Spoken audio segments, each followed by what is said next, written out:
Hello and welcome to the program.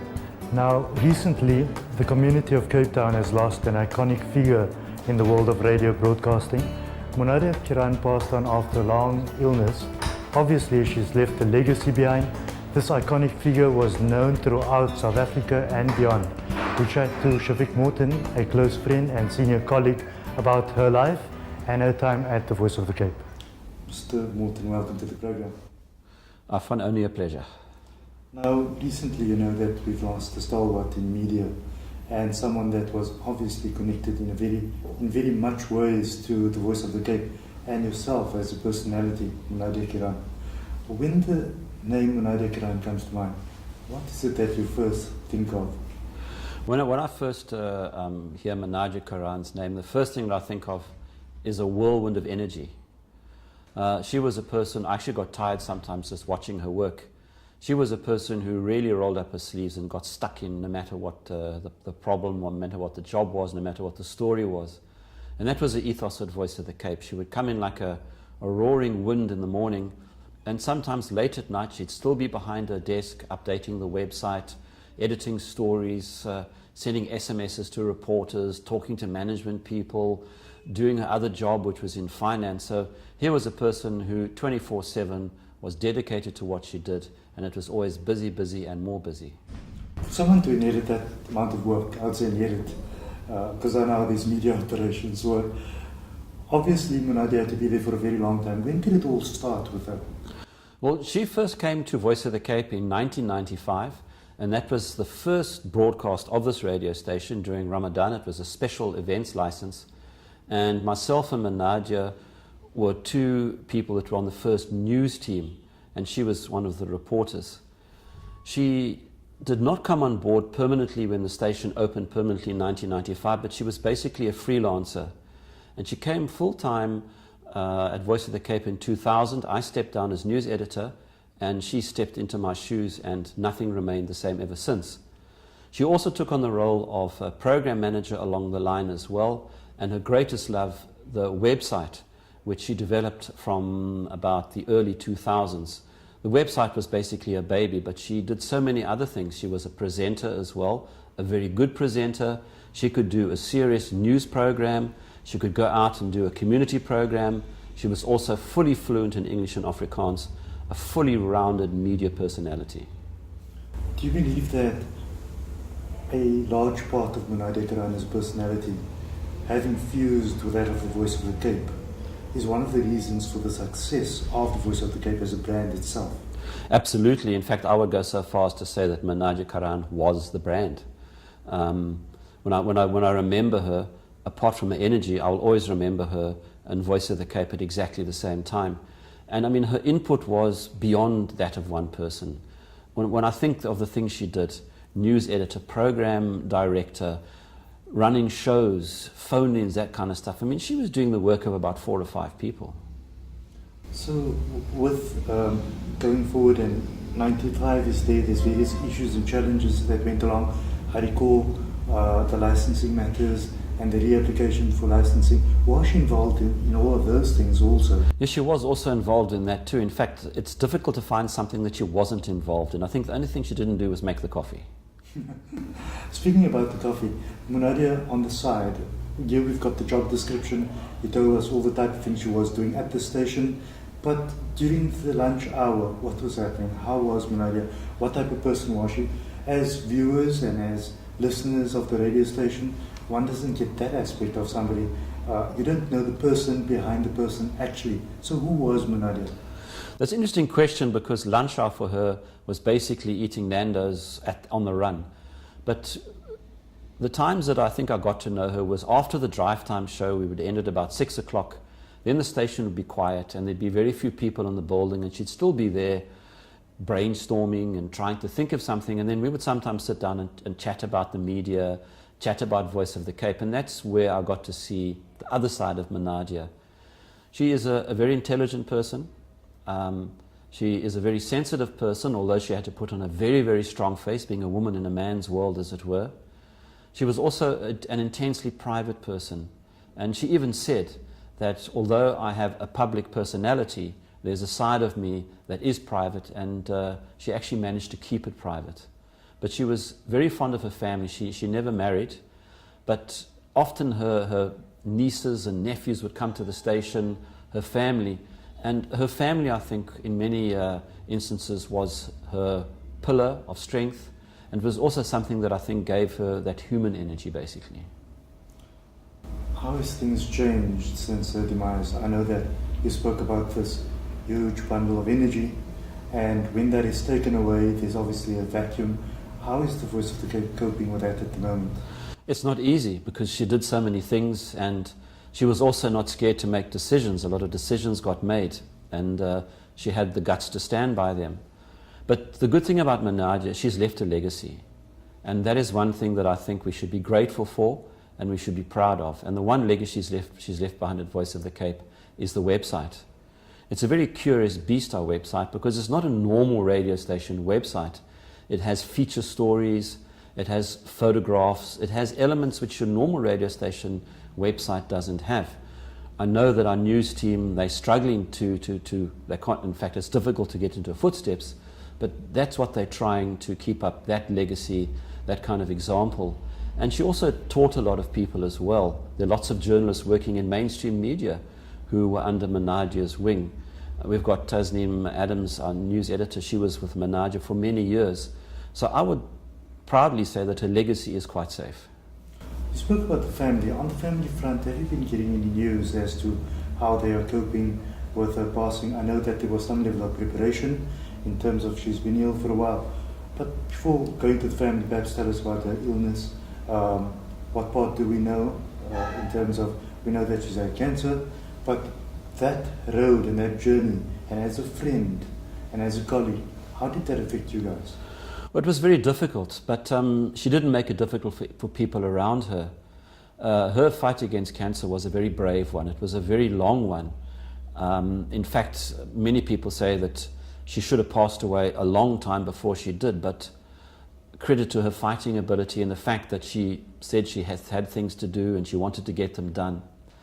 But it was something that we had to get used to, and it's something that I think all of us learned from. What it taught us, that life is precious. She said she was going to live each day as it came. She was going to enjoy each day. She was going to try and look at the quality of life. And at the same time, she decided to also write about her disease. And her blogs on her cancer were, I mean, the response to them was more than viral. It was absolutely amazing. And so she made it easy for all of us to understand what was happening, what was going on. In spite of being an intensely private person, the one thing that she put out in public was the whole process of her cancer. And I think a lot of people learned from it. And I think what we take from that is that it's something you have to live with. You can still be strong, and you can still have a lot of dignity when you deal with it.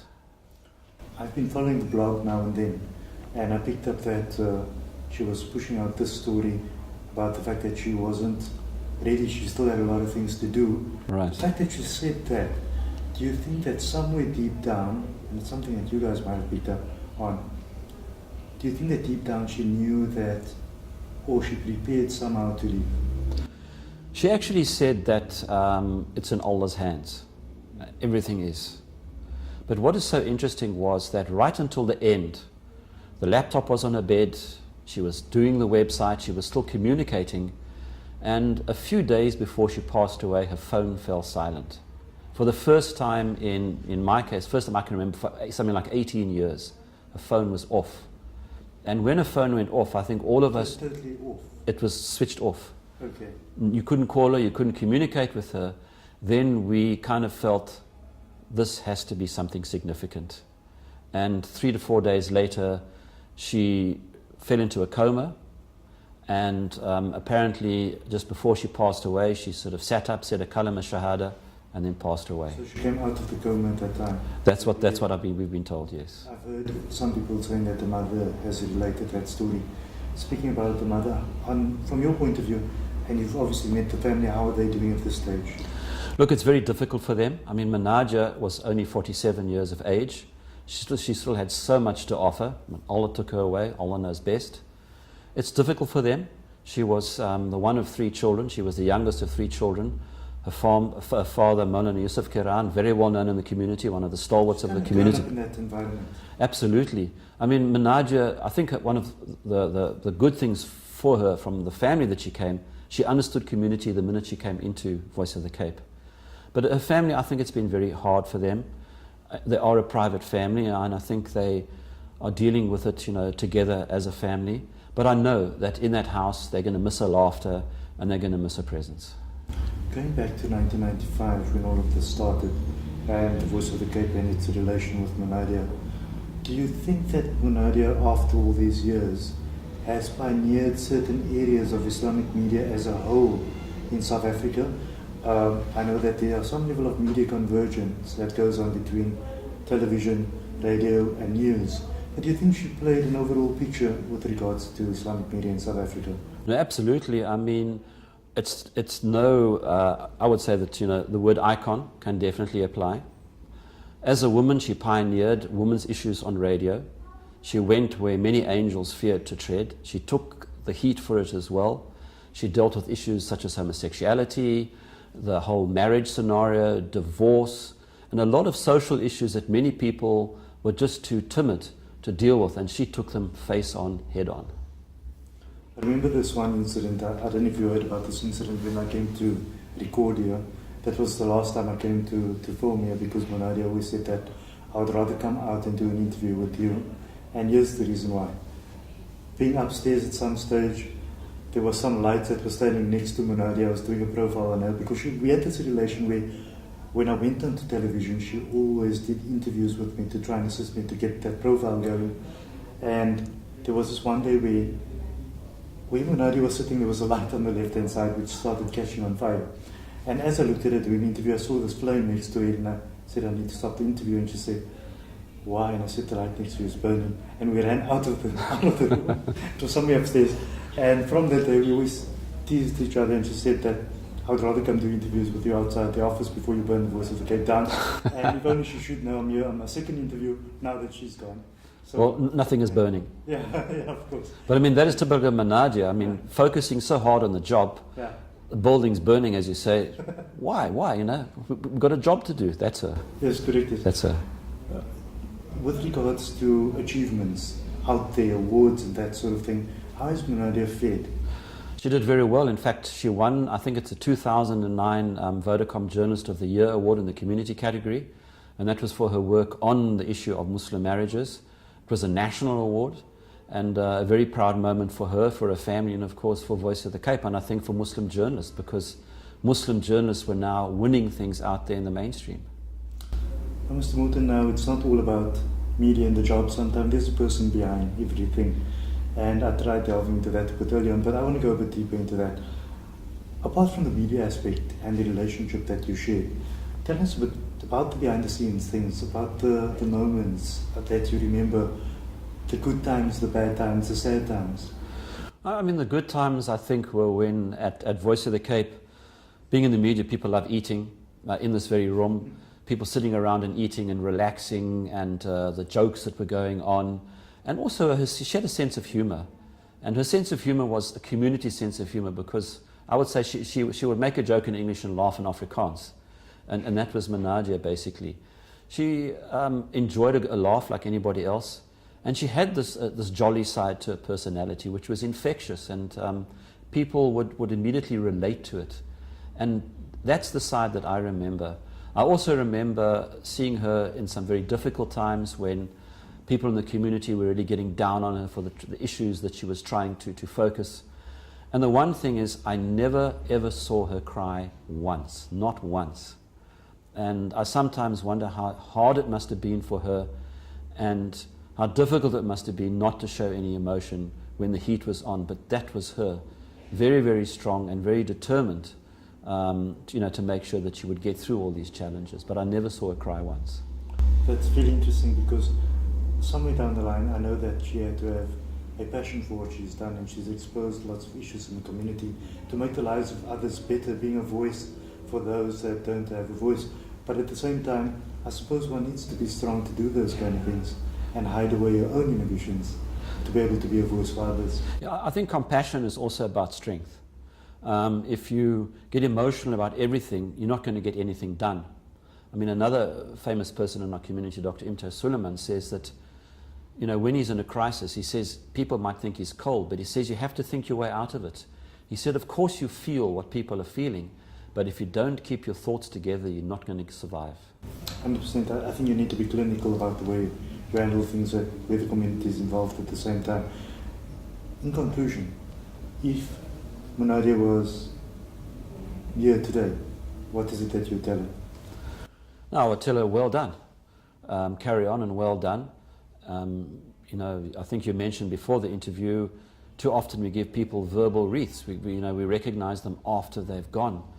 And I sometimes feel that she was not given the credit for what she did while she was still alive. And I think people should realize that. And I hope that her legacy will be remembered and it will be honored. Thank you, Mr. Morton. Only a pleasure. A sad story indeed, the loss of Munadia Keraan, an iconic figure in South African radio broadcasting here at the Voice of the Cape. We just chatted to Shafiek Morton, a close friend and colleague, who gave us all the information on Munadia as a personality and her works in the media. Thank you for joining us. Until next time, goodbye.